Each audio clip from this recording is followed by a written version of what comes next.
Last year अगस्त सितंबर में हमको ये क्लियर हो गया था कि stock market is the best option for investments, और कोई इन्वेस्टमेंट करना ही नहीं है। लोग अपने बिजनेस छोड़ छोड़ के स्टॉक मार्केट्स में आ रहे थे। पर नेक्स्ट 6 महीने में मार्केट ने हमको रियलिटी चेक दिया, राइट। बट स्टिल मार्केट वापस एप्रिल के अंदर भागने लगे। एंड तब हमको एक क्लैरिटी है कि मार्केट था giving us a roller coaster experience in the last 3-5 years। इतने सारे कंफ्यूजन है, इतने सारे क्वेश्चन है। Don't worry, it will all will be answered. My self Akshat Garg, AVP Research and Product Choice, and today I have someone, Mr. Dinshu Irani, who is the CEO and Director of Helios Capital Asset Management with more than 30 years of experience in the financial market. In his previous work experience, he has worked with Sharekhan and Alliance Capital. Welcome to the show, sir. Thank you अक्षित, धन्यवाद आपका इतना बढ़िया introduction का। पूछिए, कोई भी सवाल पूछ लीजिए आप। Sir, there are many of questions that investors के भी बहुत सारे questions हैं, हमारे भी बहुत सारे questions हैं। Sir, starting with मैं आपको बहुत clear I'll ask in a very simple way। Total 45 AMC है रफली मार्केट के अंदर।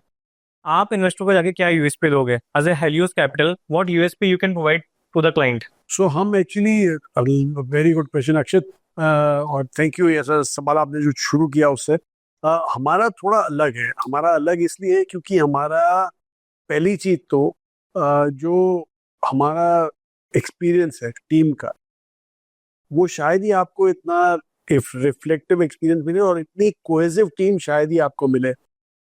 थोड़ा संक्षिप्त में अगर जो बताऊं आपको, तो हमारे 5 लोग हैं बेशक। ओके। समीर है, मैं हूँ, मेरे हेड ऑफ रिसर्च है अभय मोदी।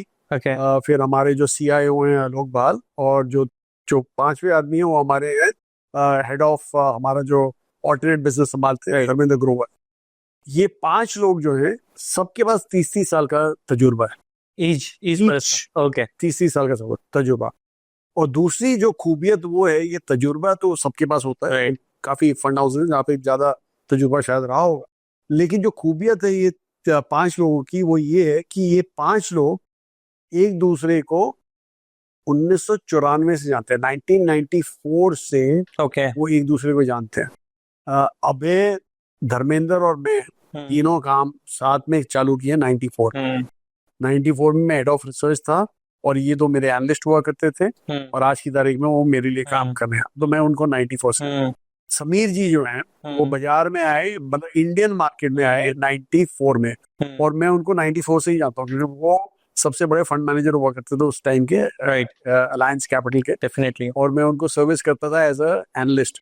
तो मैं उनको 94 से जानता हूँ, और उनके साथ मैंने काम भी चालू किया 99 से। मैं उनको ज्वाइन कर लिया अलायंस कैपिटल, तब से ही ज्वाइन किया और तब से काम कर रहा हूँ।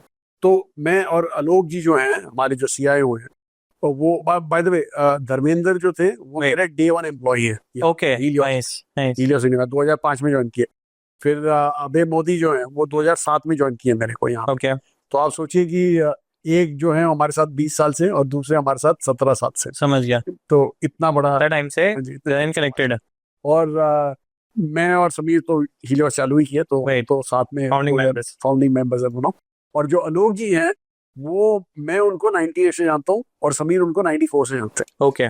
और वो हमें 2005 में सिंगापुर में ज्वाइन किए। ठीक है। तो आप सोचिए कि ये जो टीम है इतनी साथ में काम की हुई, आपको शायद ही ऐसी टीम कहीं और किसी फंड हाउस में मिले, क्योंकि एक साथ काम किए हुए 2005 से 2007 से साथ में काम किया और तब से साथ में ही रहे हैं। तो आप सोचिए कि कितना सारा ईगो खत्म हो गया है एक दूसरे के साथ। नो पॉलिटिक्स, और पूरा ओपन एनवायरनमेंट रहता है। तो इसलिए जो फ्लो आइडिया का रहता है वो बहुत ही कोहेसिव फ्लो रहता है, बहुत ही बढ़िया फ्लो रहता है। तो वो ऐसी टीम आपको शायद ही इतनी मिले, इसीलिए मैं इतना आपको डिटेल में समझा। दूसरा जो हमारा तरीका है जो अलग है दूसरे फंड हाउसेस से, वो है हमारा सिलेक्शन प्रोसेस। ठीक है। हमारा इन्वेस्टमेंट फिलॉसफी है, हम उसको बोलते हैं एलिमिनेशन इन्वेस्टिंग। एलिमिनेशन। और इसलिए बाय द वे काफी यूनिक है, इतनी यूनिक है कि हमने उसका ट्रेडमार्क लिया है उस फिलॉसफी का।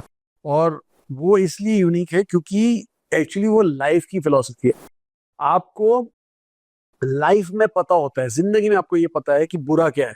ठीक है। मैं अगर आपको पूछूं कि अच्छा अक्षय जी जरा बताइए कि आप एक अच्छा आदमी कैसे डिस्क्राइब करेंगे, राइट, तो आप शायद बोलेंगे जो ऐसा आदमी जो कभी पाप ना किया हो, राइट, कभी चोरी ना किया हो, कभी किसी का खून ना किया हो, या तो कभी किसी को मारा ना हो। हाँ, सब फिल्टर लगा। तो आप सोचिए, आप सारी बुरी चीजें बोल रहे हैं कि ना किया हो, बुरा ना किया हो, तो अच्छा है। तो अच्छा है। वही एलिमिनेशन इन्वेस्टिंग की फिलॉसफी है कि आपको पता है कि बुरा क्या है, आपको ये नहीं पता कि अच्छा क्या है। ठीक है, जिसमें बुराई ना हो, राइट, वो ही अच्छा है। ओके, इस तरीके से आप देखते हैं। बहुत ही फिलोसफिकल चीज है, ठीक है, पर बाजार में बहुत काम आती है।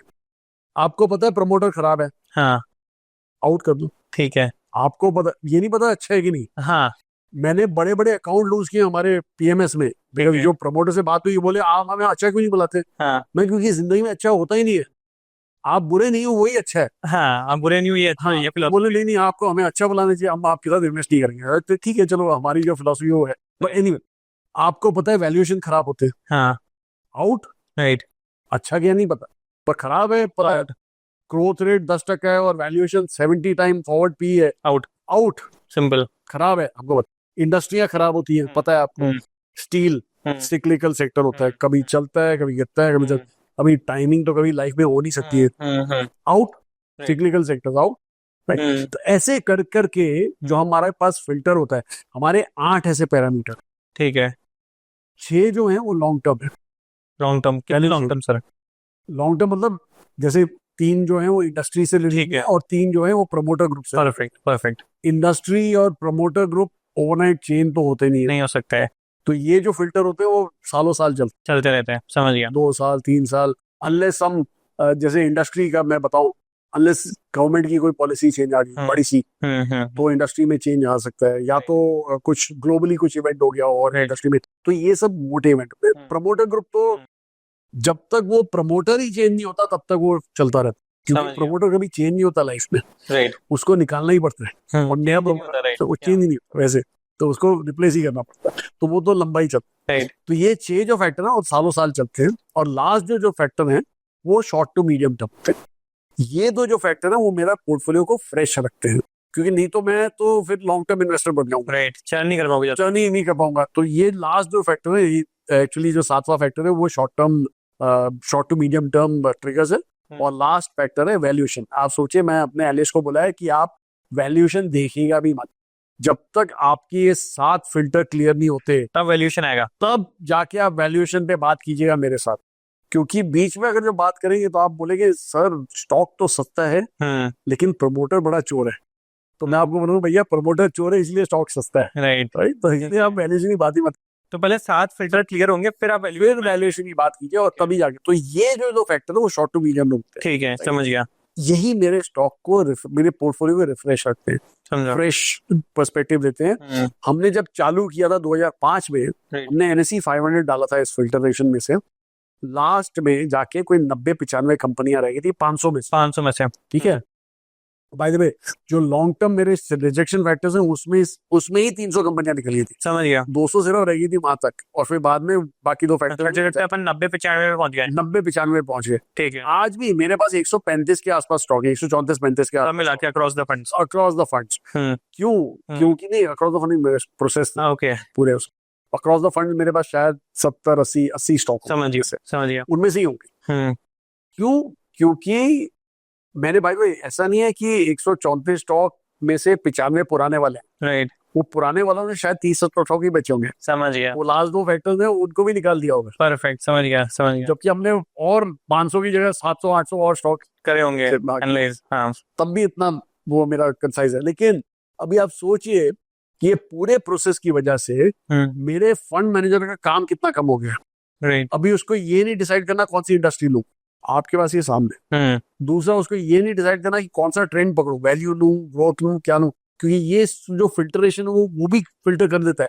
सपोज वैल्यू बिकम्स एक्सपेंसिव, तो वैल्यू स्टॉक मेरे रिजेक्ट हो जाते हैं, और प्रॉब्ली ग्रोथ लुकिंग गुड तो ग्रोथ स्टॉक्स नीचे आते, ठीक है, तो अपने आप फिल्टर हो गया, समझा, तो वैसे उसका बहुत ही काम कम है। ये तो हो गया दूसरा। राइट, तीसरा जो हमारा डिफरेंशिएटर है वो ये है कि हमने हमारे मैनेजर को ये बोला हुआ है कि भैया आपका काम है वोलेटिलिटी मैनेज करने का, आपका काम है बीटा मैनेज करने का, आपका काम ये नहीं है कि अच्छे स्टॉक लूं और बुरे स्टॉक बेचूं, वो तो ऑलरेडी फिल्टर हो गए आपके लिए, ठीक है, अभी आपका काम है बीटा मैनेज करो, पोर्टफोलियो का बीटा।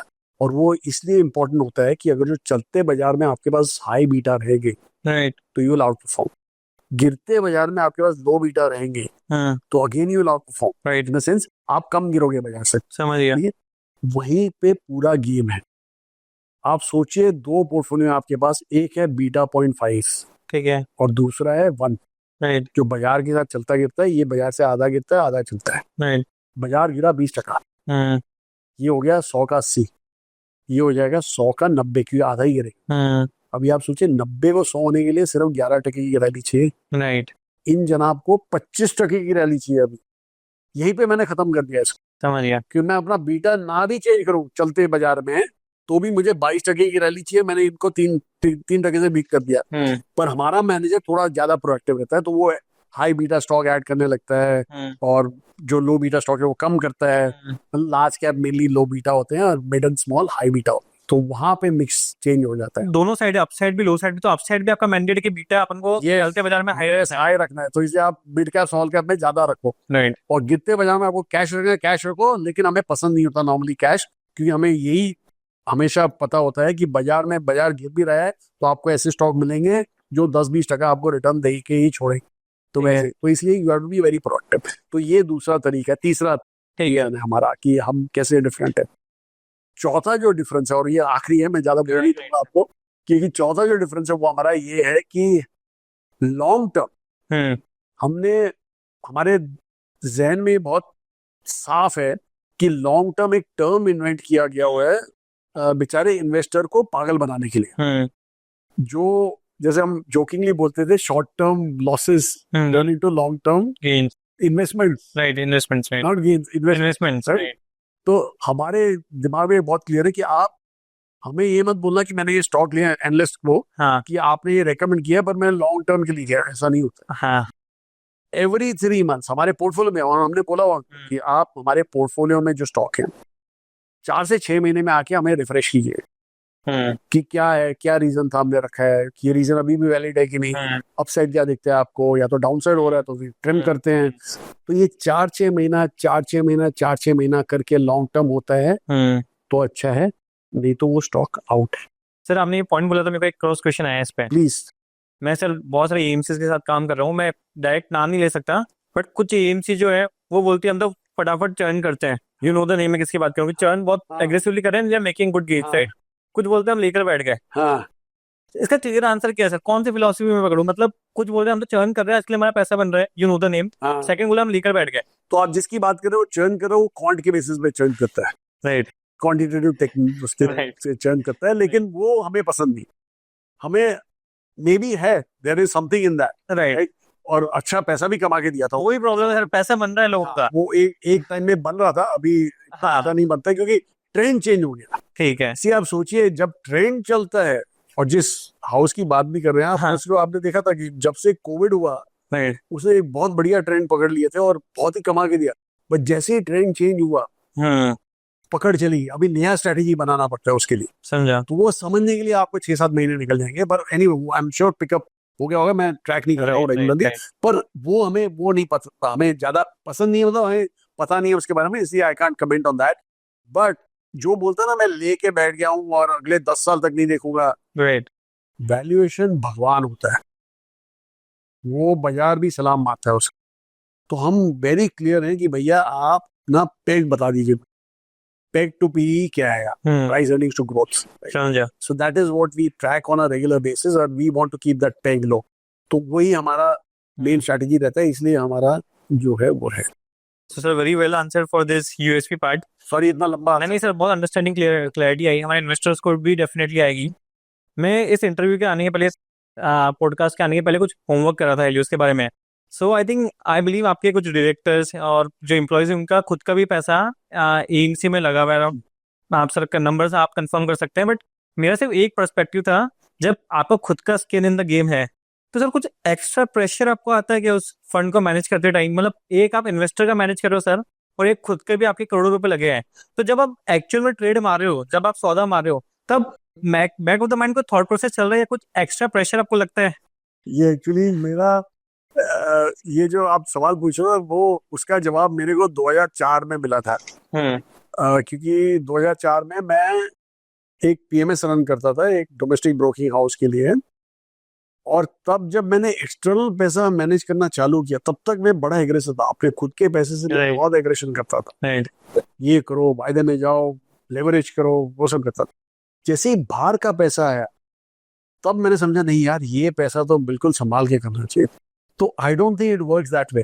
ओके, जैसे ही आपकी फिड्यूशियरी ड्यूटी आती है टू मैनेज एक्सटर्नल मनी, वहां पे आपका एक कंजर्वेशन फैक्टर आ जाता है कि नहीं, मुझे कंजर्व तो करना है इनके लिए।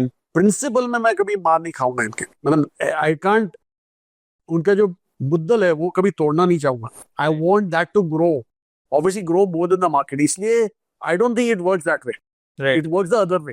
समझा। तो मेरा एग्रेशन शायद खुद के पैसे को देख के नहीं होगा, पर मेरा कंजर्वेशन दूसरों के पैसे को देख के ज्यादा हो। तो that is how it is. But skin in the game is mainly ये जो है, स्किन इन द गेम एक टर्म जो सेबी का भी है, वो एक मिनिमम अमाउंट है।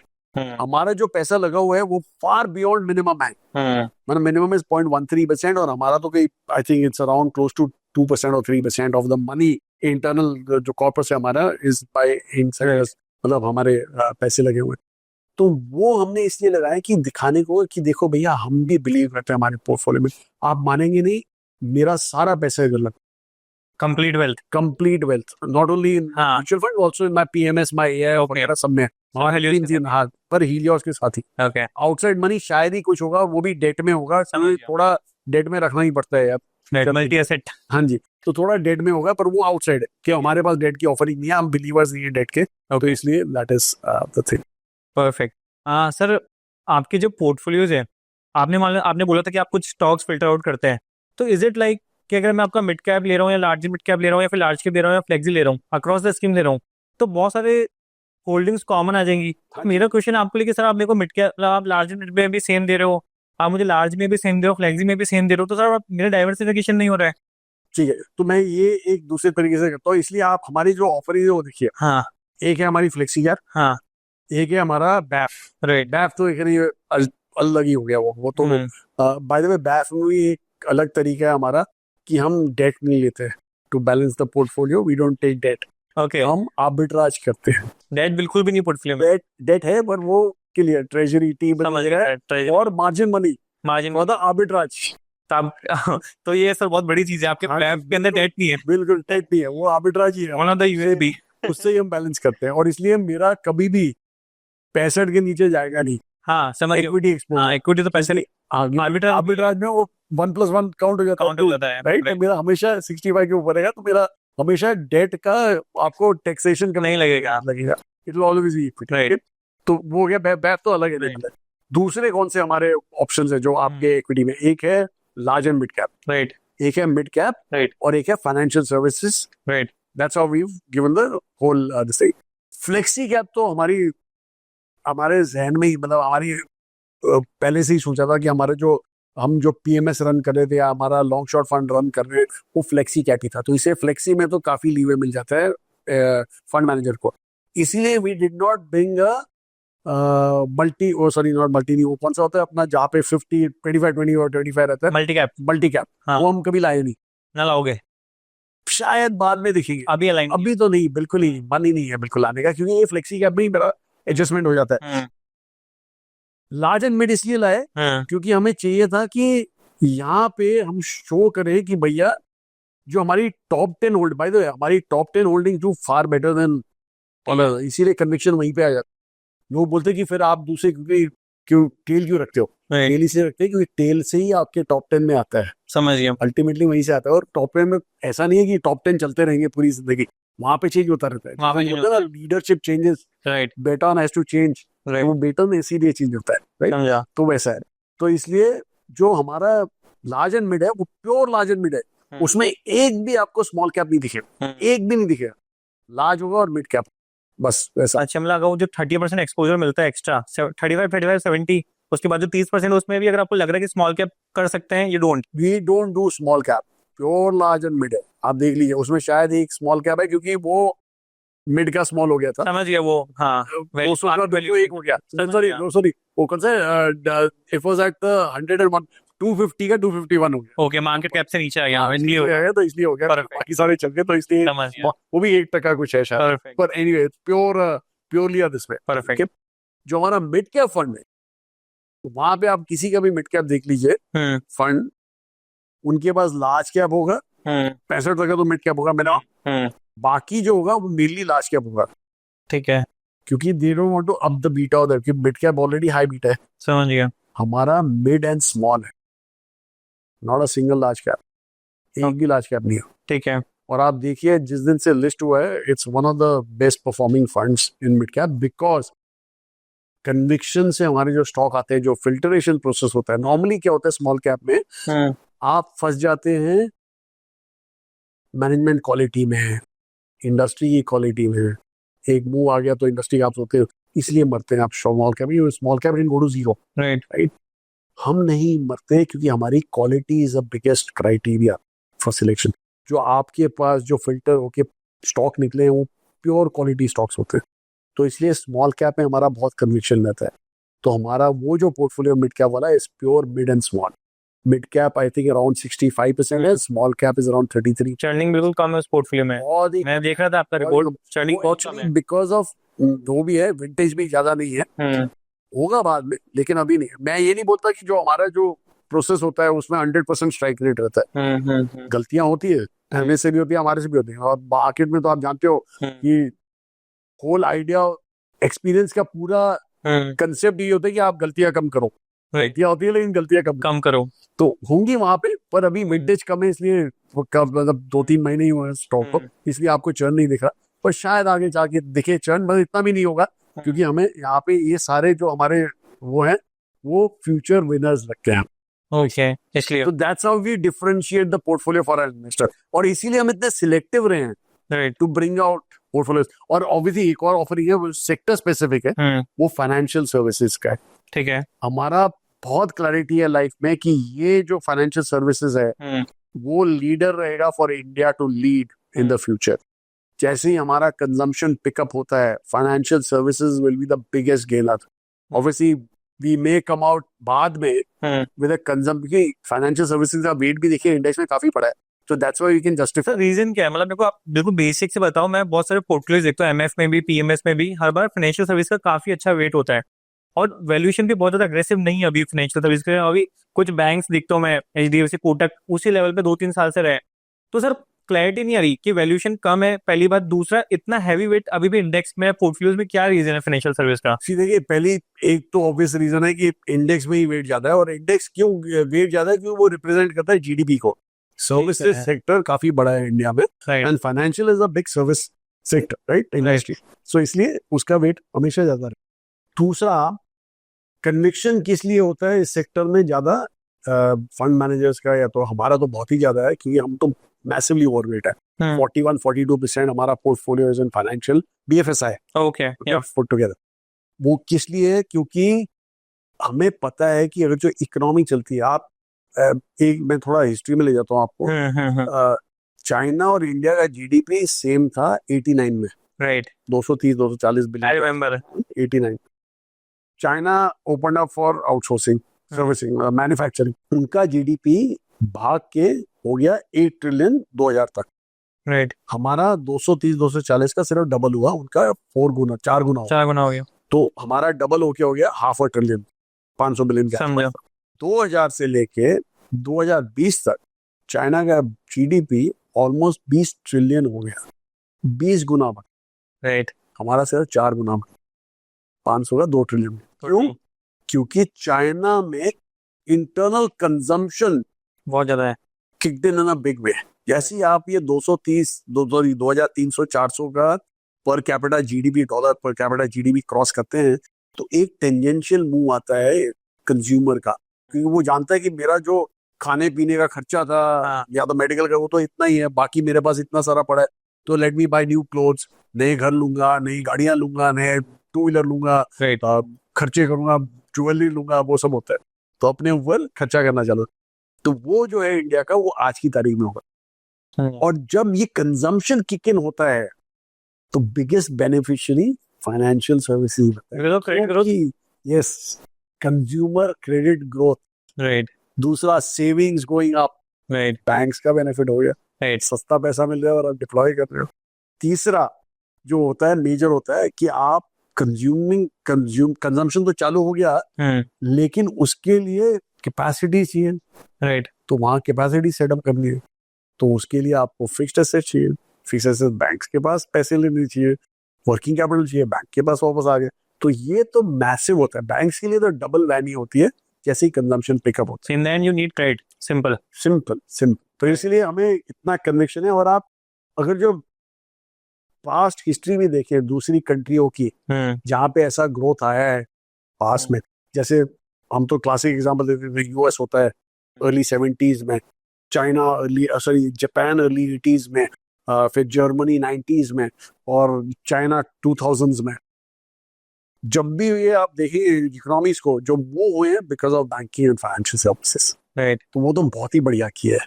इसलिए हमें कोई शंका नहीं है यहाँ पे कि ये सेक्टर चलेगा, इसलिए एक सेक्टर ऑफरिंग हमने दिया है। और वहां पे भी आप देखिएगा it's a true to label fund, एक भी स्टॉक उसमें आउटसाइड फाइनेंशियल सर्विसेज नहीं है, बीएफएसआई यूनिवर्स का है, पूरा बीएफएसआई का यूनिवर्स है। एक भी स्टॉक आपको ऐसा नहीं दिखेगा जो आप बोलेंगे ये तो यार फाइनेंशियल सर्विस नहीं है, फिर भी डाला हुआ, जबकि बाकी सबके पास लीवे होता है। हाँ भाई, मेरे जगह है बहुत सारे फंड थेमेटिक नाम बोल के वो दे ट्राई टू लीवर डाल देंगे वहां पे, कुछ पाना डाल के नहीं कर। नहीं, आई एग्री टोटली। आपका फ्लेक्सी कैप भी मैं एक बार देख रहा था, आई थिंक रफली 57-60% लार्ज कैप पे मोटा मोटी आज की तारीख में, 25% मिड कैप होगा, बचा हुआ स्मॉल कैप में। तो आपका ये जो एलोकेशन मेथड है, मतलब उसमें मैं आपको रीजन बताता हूँ मल्टी कैप क्यों क्लाइंट क्यों मांगते हैं। इन द एंड बोलते हैं मेरे को मिनिमम मिड में स्मॉल में इतना चाहिए बिकॉज मैं इसलिए मैं मल्टी कैप में हूँ, इसलिए आई थिंक सेबी ने भी डेफिनेशन ऑफ कैटेगरी का तरह किया था 25 कर दिया और आज मिनिमम आ जाए। आपका इस चीज को लेकर क्या फिलोसफी है? दूसरा, फंड मैनेजर ये कॉल लेता है कि भाई मुझे कौन से लार्ज में मूव होना है, मिड में होना है, स्मॉल में होना है, या फिर कोई सिस्टमेटिक मैक्रो आपके पास मॉडल्स के या वैल्यूएशंस को लेके, तो क्या पर्सपेक्टिव से आप रोटेशन करते हो? सो एक्चुअली हम, जैसे मैंने बोला, बीटा मैनेजमेंट एक मेजर होता है हमारे लिए, तो हम हमारे पोर्टफोलियो को दो हिस्सों में बांट देते हैं। एक जो हिस्सा है जिसको हम बोलते हैं high conviction in reasonable return stocks, यहाँ पे आपके मेनली लार्ज कैप होते हैं, जैसे एचडीएफसी बैंक हो गया, आईसीआईसीआई बैंक हो गया, अपोलो हॉस्पिटल हो गया, ये सब हो गया, राइट। ये क्यों होता है? क्योंकि आपको पता है कि एक कंसिस्टेंट रिटर्न आता रहता है यहाँ से, राइट। इसलिए, पर ये return has to be greater than the market return. Market return मतलब मार्केट की अर्निंग्स ग्रोथ से बेटर अर्निंग्स ग्रोथ होनी चाहिए। तो ये जो होता है वो लार्ज कैप पोर्टफोलियो होता है। दूसरा जो हम बोलते हैं which is reasonable confidence in high returns, ये जो स्टॉक होते हैं वो मिड कैप स्मॉल कैप होते हैं, ये आपके फ्यूचर विनर्स है, राइट। तो हमने हमारे फंड मैनेजर को ये बोला हुआ है जैसे ही आपको लगे कि बाजार में आपको तेजी दिखनी है तो ये एक्सपोजर आपका बढ़ना चाहिए, जो मिड कैप स्मॉल कैप, समझा। पर जैसे ही लगे आपको कि भैया हो गया टॉपिश हो गया, तो आपको यहाँ पे एक्सपोजर बढ़ाना चाहिए। तो आप देखेंगे कि जो हमारा लार्ज कैप है नॉर्मली 40 से 60 के बीच में, फ्लेक्सी में 40 के 60 के बीच में वेरी होता है, और मिड एंड स्मॉल 40 से 60 के बीच में वेरी हो सकता है डिपेंडिंग ऑन द मार्केट। इसीलिए हमें ये फिलॉसफी जो मल्टी कैप की है कि आप 50% लॉक इन करके रख दो मिड और स्मॉल में, राइट। आप मानेंगे नहीं, जब हमने हमारा मिड कैप फंड लॉन्च किया था, कब किया था? फरवरी में, सॉरी मार्च में हमने लॉन्च किया था, बुरे हाल थे बेचारी, राइट। हमने एक्चुअली पैसा रेजिंग फेब में चालू किया था, राइट। हम रुके रहे, हमने बोला नहीं भैया 65% अभी नहीं डाल सकते हो मिड कैप में, अभी आप रुक जाइए, राइट। और जाके फिर बाद में जैसे ही मार्च में जैसे टर्न अराउंड होने लगा, तब जाके हमने हमारा एक्सपोजर बढ़ाना चालू किया, तब तक हम कम ही थे। इसलिए हमें ये बिल्कुल पसंद नहीं कि आप 25% लॉक इन करके बैठ जाओ मिड और स्मॉल के, जबकि बाजार आपको पता है गिर रहा है, गिरने वाला है, बुरे हाल है, why to lock in mid and small. इसलिए हमें मल्टी कैप की स्ट्रेटेजी पहले से पसंद नहीं थी। मे भी आगे चल के जब स्टेबिलिटी आ जाएगी हमारे बाजार में, शायद एक लॉन्च कर देंगे हम, पर अभी के लिए नहीं। So it's more of a human call, is a more of a market call, okay, more of a market call, overall call and maturity call also, because हमें नहीं लगता कि मार्केट आज की तारीख में इतना मैच्योर है to take care of that. आप देखिए मल्टी कैप भी पिछले 5 साल में ही चले, 5 साल नहीं, एक साल छोड़ दीजिए पीछे का, उसके पहले का देख लीजिए, 4 साल बहुत बढ़िया किया, क्योंकि मिड और स्मॉल चला है, राइट, राइट। उसके पहले सारे फ्लेक्सी चलते थे, तो वैसा है, राइट। तो सर एक इम्पोर्टेंट इसमें क्वेश्चन आपसे पूछना चाहूंगा, मतलब आपने लास्ट मंथ देखा होगा कि कश्मीर के अंदर पहलगाम में ट्रेजिक अटैक हुआ था, और हमारे सोल्जर्स ने काफी ब्रेवली से ऑपरेशन सिंदूर कंडक्ट किया। तो first very proud on our soldiers जिस वे से उन्होंने पाकिस्तान को जवाब दिया कि we are not a country की जो हम बार बार हिट लेंगे, right, we are very aggressive now. And उसके बाद सर बहुत सारी चीज़ें समझ में आई, फाइनेंशियल पर्सपेक्टिव से भी ये चीज़ें समझ में आई कि डिफेंस सेक्टर काफ़ी लाइमलाइट के अंदर आ गया, राइट। डिफेंस सेक्टर के बारे में लोग वापस बात करने आ गए। इसका एक क्लियर अंडरस्टैंडिंग नहीं बैठ रहा है। इसमें क्या होता है, कभी कोई वॉर हो गया मान लो तो डिफेंस सेक्टर लाइमलाइट में आ जाता है, कभी कोई बड़ी जियोपॉलिटिकल चीज़ें हो गई तो डिफेंस सेक्टर लाइमलाइट में आ जाता है। तो एक इन्वेस्टर को ये क्लैरिटी नहीं है कि डिफेंस सेक्टर में सिर्फ एक सेक्टरल कॉल ले लूँ, इवेंट स्पेसिफिक कॉल ले लूँ, या फिर लॉन्ग टर्म के लिए पैसा डाल के बैठ जाऊँ। तो इसका क्लियर आंसर क्या है सर? सो देखिए, एक चीज ये आपने जो ऑपरेशन सिंदूर की बात की है, उसमें एक चीज बहुत क्लियरली उभर के आई है बाहर, राइट, कि हमारा जो डिफेंस का जो जवाब था, हमारा जो मुंह तोड़ जवाब जो हमने Right. दिया, पहले तो हमने अपना जो करना था कर दिया, Right. ऑपरेशन सिंदूर किया। राइट, उसके बाद में पाकिस्तान ने जैसे एग्रेशन दिखाया, हमने ऐसा मुंह तोड़ जवाब दिया उनको कि खत्म हो गई, राइट। वो पूरी रीढ़ की हड्डी तोड़ दी, लिटरली यही हुआ। That's why they asked for ceasefire. हम बड़े जेंटल लोग हैं, इसलिए एक्सेप्ट नहीं करते इतना Right. खुल के, मतलब बोस्ट नहीं करते, लेकिन Right. उनकी रीढ़ की हड्डी टूट गई, Right. ऐसा किया हमने। एक चीज वहां पे वो प्रूव हुई कि हमारा जो डिफेंस का प्रावेस है, राइट, जो हमारी होम ग्रोन टेक्नोलॉजी है, उनकी तो पूरी चाइना की थी, राइट, उसका भी हमने मुंह तोड़ जवाब दे दिया, मतलब चाइना को भी तोड़ दिया हमने, राइट, राइट। जबकि हमारी economy is like literally 1/4 of China's economy, फिर भी हमने उनका चाइना का मुंह तोड़ जवाब दिया, दे लिटरली, पाए अपन, राइट, राइट। यस, सो वैसा, तो ये जो देखा दुनिया ने, तुमने बोला यार इंडिया तो आ गया अभी वो लेवल पे जहाँ पे आप जाके उनसे सोर्स कर सकते हो डिफेंस प्रोडक्ट्स। हमारा हमेशा यही कहना हुआ करता था, आप अगर जो हमारे पुराने इंटरव्यूज देखे समीर और मेरे, तो आप ये देखेंगे कि हम हमेशा ये बोलते हैं कि डिफेंस सेक्टर हमें बहुत पसंद है, क्योंकि हमें ऐसा लग रहा है कि एक टाइम में जाके हम आउटसोर्सिंग बेस बन जाएंगे दुनिया के लिए, राइट, क्योंकि दुनिया will take defence products only from countries which are friendly. हम तो कभी इंडिया की हिस्ट्री देख लीजिए, आगे जाके कभी किसी को मारे नहीं है, कभी आपको भी नहीं करा अपन, ऑलवेज रिटेलिएट की, राइट, जो हमें मारा है उसको दिखा दिए कि भैया वापस हाथ मत उठाओ, सकते हम, हाँ कि हाथ मत उठाना, हाथ भी मत उठाना, राइट, इसे वापस मारते। तो इसलिए हमें लग रहा है कि India will become outsourcing base technology के लिए also, now we proven our, right, तो ये लॉन्ग टर्म चलता रहेगा, मुझे लगता है कि अभी थमेगा। पर अल्टीमेट आपको क्वेश्चन यही पूछना है कि किस वैल्यूएशन पे जाके रुकोगे। ठीक है, 100 टाइम फॉरवर्ड पी आपको जस्टिफाई करने के लिए एटलीस्ट 30-40% ग्रोथ चाहिए अगले 4-5 साल के लिए, राइट, जो हमें लगता है आज की तारीख में हो रही है। हमें लगता है स्टेडी स्टेट में 15 से 20% ग्रोथ रहेगी, समझा, तो इसलिए आप थोड़ा हाई पी दे सकते हैं, पर इतना हाई नहीं दे सकते। इसलिए हमारे पास ये है पोर्टफोलियो में स्टॉक्स, पर हमारे पास इलेक्ट्रॉनिक है ज्यादा देन एक्चुअल मैन्युफैक्चरर्स, क्योंकि electronic is something which is used everywhere, right, not only in the ground forces या एयर फोर्स या नेवी, हर एक तीनों जगह यूज होती है, तो इसलिए हमें वो सब स्टॉक्स ज्यादा। So from a client's perspective, कुछ part of the portfolio they can invest in defense funds, मतलब sector specific funds. नहीं, मैं नहीं रेकमेंड करूंगा। डिफेंस का प्रॉब्लम क्या है सर, या फंड का बड़े लिमिटेड स्टॉक्स है वहां पे इन्वेस्ट करने या एब्जॉर्ब करने के, राइट, और उसी की वजह से ये पी 100 हो गए। अच्छा, तो ठीक, कल को कोई बेचने आएगा समझा, तो ये ज्यादा करेक्शन है, इसलिए go with a diversified portfolio. Okay. Pure आपको पर्सनली कोई डिफेंस स्टॉक अच्छा लगता है तो ले लीजिए, पर be very aware, cautious about it. हाँ कॉशियस अबाउट। ओके, ये जो अभी ऑपरेशन सिंदूर हमने करा, और उसमें हमने सोशल मीडिया पे भी देखा, और बाकी हर जगह देखा, मतलब बिजनेस वगैरह से भी, कि एक कुछ कंट्रीज है जो हमें हमेशा हमारे अगेंस्ट जाती है। फॉर एग्जांपल पाकिस्तान हो गई, टर्की हो गई, अजरबैजान हो गई, राइट। एंड हमेशा एक बॉयकॉट की मांग चलती है चाइना को लेकर भी। मेरे को प्रैक्टिकल वर्ल्ड में सप्लाई चेन पर्सपेक्टिव से समझना कि कितना फिजिबल ये चीज, राइट। सी देखिए, अल्टीमेटली अजरबैजान, पाकिस्तान, टर्की वगैरह कोई मायने नहीं रखता हमारे लिए, वो सब बॉयकॉट करना चाहिए उनको। पर चाइना का क्या है कि बड़ा कोवर्टली किया है, वो ओपनली नहीं किया, राइट, मतलब ये नहीं बोला कि मैं पाकिस्तान को सपोर्ट करूंगा, जैसे टर्की ने आगे बोल दिया वगैरह, वैसा कुछ नहीं है। जो हमारा टेक्नोलॉजी है वो तो आउटसोर्सिंग कर रहा है ना, राइट, उसकी भी तो मैन्युफैक्चरिंग कंपनी है, तो वो भी अपने मैन्युफैक्चरिंग आउटसोर्सिंग कर रहा है, बस वही था।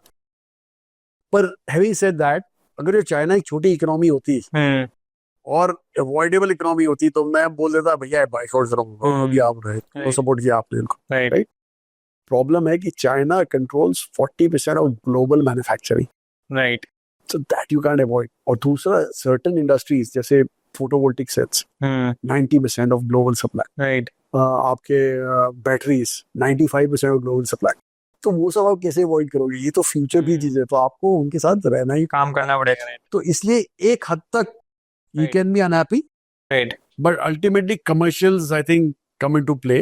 राइट इसलिए you have to be a bit more malleable. And as I said कि चाइना ओपनली नहीं बोला कुछ भी. राइट. उसने तो बोला भैया मेरी टेक्नोलॉजी चाहिए थी, मैंने दे दी उनको. आगे जैसे कि फ्रांस ने भी हमको दी. फ्रांस ने नहीं हमें दी. अब वो बोलेगा आपको चाहिए, मैं आपको भी दे दूंगा. राइट तो वैसा है. इसलिए we have to be a bit more malleable towards China. But दूसरी country definitely we don't need them. We don't need them. Okay, so on a ending note, what advice you would like to give us to our investors?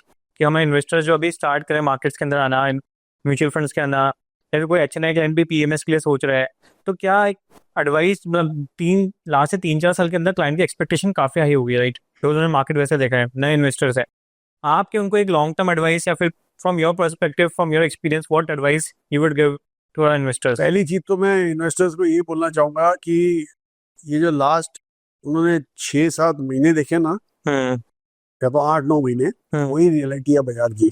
वो सच है. वही सच है. सत्य. वही सत्य है. उसके पहले का जो आपने 3 साल देखा, वो पूरा एक ड्रीम रन था. मतलब वहाँ वो एक सपना था जो सबका फुलफिल हो गया. वो सपने ज्यादा रिपीट नहीं होते. राइट. जो पिछले 8-9 महीने वही रिपीट होते हैं लाइफ में. तो इसलिए एक्सपेक्टेशन अपने लो कीजिए. दूसरा, अगर आप 25 साल की हिस्ट्री देखें हमारे बाजार की, 13% रिटर्न दिया. और वो क्यों दिया है? क्योंकि हमारी जो जीडीपी ग्रोथ है, रियल जीडीपी ग्रोथ, वो 6.5 के आसपास, 6-6.5 के आसपास रहती है. जो इन्फ्लेशन है वो 4-4.5 के आसपास रहता है.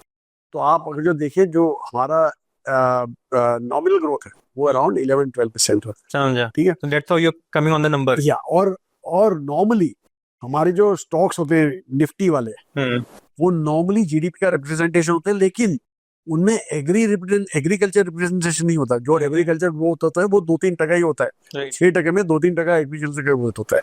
राइट. तो अगर जो आप वो नहीं रखेंगे, तो इसलिए 12-13% तो निफ्टी हमारा वैसे ही ग्रो.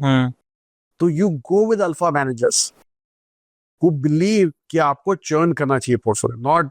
तो इसलिए मैं हमेशा बोलता हूँ जो आपको 2-3% एक्स्ट्रा दे सके, राइट, ओवर दैट 12-13%, 2-3% एक्स्ट्रा दे सके. इसलिए 14-15% is a very realistic return kind of a expectation, जो डेट को बीट करता है, इन्फ्लेशन को बीट करता है, सब कुछ बीट करता है. तो इसलिए it's a very healthy return 14-15%. पर वो वही दे सकता है जो रेगुलर अपना पोर्टफोलियो चर्न करता रहे, ट्रेंड के साथ मूव करे, picks up new stocks regular. इसलिए मैं यही बोलूंगा कि इन्वेस्टर्स को कि आप उन फंड्स को देखिए जो रेगुलर चर्न करते रहते हैं अपना पोर्टफोलियो. एक बैठे नहीं रहते अपने पुराने स्टॉक्स को लेके कि चलेंगे तो चलेंगे, नहीं चलेंगे तो नहीं चलेंगे. तो वही वो ब्रोकन क्लॉक थियरी हो जाएगी, जो टूटी हुई घड़ी भी दिन में 2 बार राइट टाइम दिखाती है. तो वैसे ही होता है. So I believe we are not in a passive market right now. जैसे जो अमेरिका जहाँ पहुंच चुका है, मतलब बहुत लोगों को अभी भी डाउट है कि जो पैसिव फंड्स का भी स्टार्ट हुआ, लोगों को तो लोग एड्स भी देखते, लोग समझते भी है. तो मेरा हमेशा से रहता है कि इंडिया ने स्टार्ट की चीजें, right, we are still in a very growing curve, right. So बहुत अच्छा मौका है इंडिया में अल्फा क्रिएट करने का. अगर आप यूएस में, न्यूयॉर्क में बैठे थे तो may be passive fund could be option, but India जैसी अपॉर्चुनिटी के अंदर जिस तरीके से हम ग्रो कर रहे हैं, highest growing economy, you should not miss this golden opportunity. Not at all. You should be with active funds. Passive fund तो हमारा लॉजिक सिंपल है. आप समझिए जैसे मैं इन्वेस्टर हूँ, मैं एक ETF में डालता हूँ पैसा. अभी आपका मेन जो आपका रीजन होता है डालने का, एक तो बोलते हैं कि इंडेक्स से जितना रिटर्न दे देगा, और दूसरा उसका कॉस्ट भी बहुत कम है. हाँ, यही सोचते हैं ना. ये मोटा मोटी आंसर होता है सामने वाले का. मेरा 2 चीज, पहले तो बताओ कॉस्ट क्यों कम है. कॉस्ट कम है क्योंकि जैसे ही मैंने डिसाइड किया कि मैं ETF ले रहा हूँ, मैं फंड मैनेजर बन जाता हूँ. राइट. मैंने डिसाइड कर लिया मुझे ये स्टॉक चाहिए, सिंपल, राइट. तो फंड मैनेजर मैं बन गया. जो एग्जीक्यूट कर रहा है आपका ऑर्डर, वो ब्रोकर बन जाता है. ठीक है. तो इसलिए वो सीधा आपसे ब्रोकरेज ले रहा है और कुछ नहीं ले रहा है, इसलिए कॉस्ट कम है. ठीक, ये समझ लीजिए. पहले ये किसी की बैक कैलकुलेशन है. हाँ, इसीलिए उसका कॉस्ट कम हो गया, क्योंकि वो तो दिमाग लगाया नहीं रहा. वो तो सीधा डाल दिया कंप्यूटर में, ट्रेड हो रहा, कंप्यूटर चेंज करता रहता है बैठ के. दूसरी चीज, आप सोचते हैं कि आपको इंडेक्स जितना रिटर्न मिलता है, नहीं मिलता है. पहली चीज तो ये ETF है, राइट, जो इंडेक्स को ट्रैक करने की ट्राई करता है. हमेशा there is a tracking error, क्योंकि आप जब स्टॉक चल जाएगा तब वो ETF वाला लेगा चलते हुए स्टॉक में। राइट। इंडेक्स में तो ऑलरेडी आ गया, जब स्टॉक गिरेगा उसके बाद में वो बेचना चालू करेगा। तो always there is a tracking end. तीसरा, since ETFs by the way, पहले जो इंडेक्स में ब्रोकरेज नहीं होता, हाँ समझ गया वो। यहाँ पे आप ब्रोकरेज दे रहे हो फॉर एवरी ट्रेड। राइट, यहाँ पर ब्रोकरेज लग रही है। हाँ एवरी ट्रेड, एवरी सौदे पे सौदा लग रहा था ब्रोकरेज। हाँ आपका जो NAV आप सॉरी आपको जो चार्ज किया उन्होंने आपके हाँ एसेट मैनेजमेंट के लिए, हाँ, वो अलग से आपको ब्रोकरेज लग रहा है हर सौदे का। हर सौदे का। 12% तो आपको STT देना ही पड़ता, 12 बेसिस पॉइंट्स, राइट। और बाकी 8 बेसिस पॉइंट शायद ब्रोकरेज देते होंगे, तो 20 पैसे आपके ऐसे ही निकल जाते हैं उसमें हर एक ट्रेड। ठीक है, तो पहली वो दूसरी हो गई। इसलिए हमेशा आपका NAV कम होता है इंडेक्स से। तीसरा, हमेशा आप ETF जब लेते हो तो आपको ऊपर के भाव में लेना पड़ता है और बेचते हो तो नीचे के भाव में। तो हमेशा आपको इंडेक्स से बहुत ही कम रिटर्न मिलेगा। On a longer term basis तो 2-3% एक्चुअल निकल जाता है आपका इंडेक्स से। हाँ, तो लोगों को मिलता है कि एग्जैक्ट रिटर्न नहीं मिलता, कभी मिलता है, वो थोड़ा और ड्रॉ डाउन हो गया। मार्केटिंग लोगों की ऐसी है, इसलिए फंस जाते हैं बेचारे इन्वेस्टर, बट कभी नहीं मिलता आपको एग्जैक्ट। थोड़ा इन्फ्लुएंसर्स का भी रोल इसके अंदर है कि आई थिंक वो थोड़ा और करेक्ट इन्फॉर्मेशन इस चीज में प्रोवाइड कर सकते हैं, बट ठीक है। एक्चुअली वो डेटा दिखा के वो डेटा प्रोवाइड नहीं करता, वो ऊपर बता देंगे सेम मिमिक पूरा, तो इन्वेस्टर्स सीइंग इंस्टाग्राम रील तो उसको भी लगता है कि एग्जैक्ट सेम रिटर्न्स मिल रहा है।